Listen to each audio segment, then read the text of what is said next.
খেলা এখানে বেঁধে গেছে আমাদের কোচিং সেন্টারে এক বিশাল খেলা দেখেন 20 টাকার ভাজা দিয়ে খেলা হচ্ছে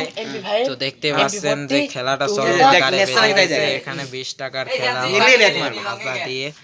তো খেলাটা অনেক বিসর্জন হয়ে গেছে খেলাটা অস্থির আমার মুভমেন্টটা হেভি দেখেন দেখাচ্ছে আমাদেরকে মুভমেন্টটা সে কি রকম দিচ্ছে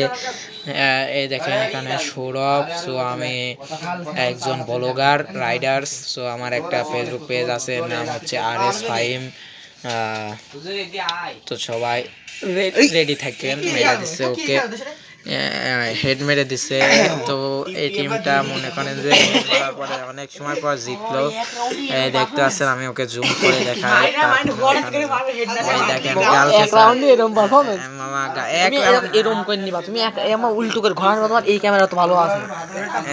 সো আমার ক্যামেরা বলে ভালো না ওই দেখেন চলে এসেছে